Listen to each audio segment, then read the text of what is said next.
कवि रमाकांत रथ जड़े आधुनिक ओडिया कवितार सर्वोच्च कवि थिले। केंद्र साहित्य अकादमी मध्य पूर्वतन सभापति हिसाब रे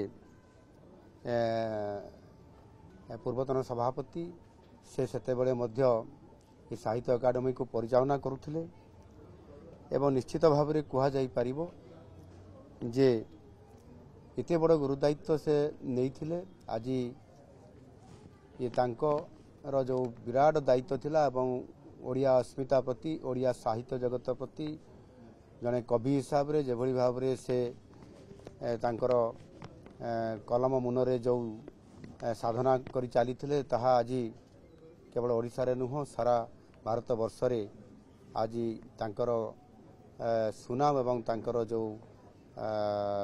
साहित्यर संभार जो सृष्टि करते ताहा निश्चित भाव रे यह रुद्धिमंत होकरी सबुदिन रहिबो।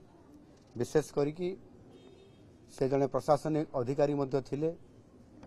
ओडिशा सरकारंकर विभिन्न विभाग रे शासन सचिव हिसाब रे दायित्व तुलेबा एवं 90 रु 92 मसीहा पर्यंत मध्य मुख्य शासन सचिव हिसाब रे गुरु दायित्व नहीं ओडिशार विकासर काम रे तांकर बहुत योगदान एवं अवदान मध्य रहिबा निश्चित भाव रे ओडिशा आर विकास रे शामिल बा ये बहुत बड़ गोटे गुरुत्वपूर्ण कथा। एवं से थिले आधुनिक ओडिया कवितार जड़े जुगनायक। से मध्य राज्य सरकारंकर जो दायित्व नेबा सहित मध्य अनेक समय रे से सबुठारु अधिक ओडिया साहित्य जगत को तांकर जो अवदान एवं एभली काम करुथिले ता जातीय एवं अंतर्जातीय स्तर रे तांकर जो भूमिका थिला ताकू निश्चित भाव रे अस्वीकार करि हेबनी। तांकर जो मुख्य काव्य कविता भितरे काव्य ग्रंथ भितरे कालजयी काव्य ग्रंथ श्री राधा पाई सरस्वती सम्मान, सप्तम ऋतु पाई केंद्र साहित्य एकाडेमी पुरस्कार एवं सचित्र अंधार पाई सारला पुरस्कार हासिल करने सह प्रथित जसा लेखक हिसाब रे केंद्र साहित्य एकाडेमी फेलोशिप मध्य से पाइथिले एवं ताहा सहित मध्य 2018 मसीह रे ओडिशा रो साहित्यर सर्वोच्च सम्मान अति बड़ी जगन्नाथ सम्मान मध्य तांको मिलिथिला।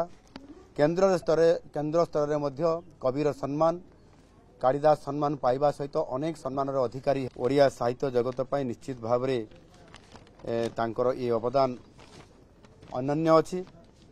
तांको वियोग ये साहित्य जगत पाई निश्चित भाव रे अपूरणीय क्षति होईछि एवं प्रशासनिक क्षेत्र में मध्य से जेभली भाव रे तांकर दक्षता प्रतिपादन करथिले ता मध्य निश्चित भाव रे अपूरणीय क्षति होईछि कहले अत्युक्ति हेबो नाही।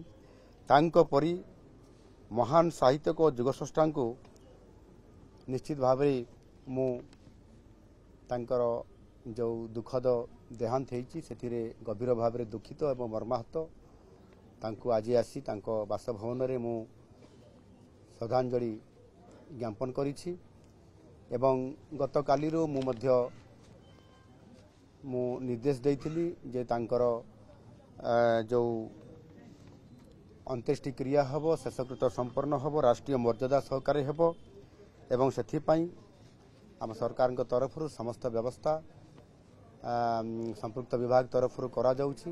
निश्चित भाव रे मु स्वर्गत रथंकर अमर आत्मार सद्गति कामना करुछि एवं शोक संतप्त परिवार वर्ग प्रति मोर समवेदना जनाउछि।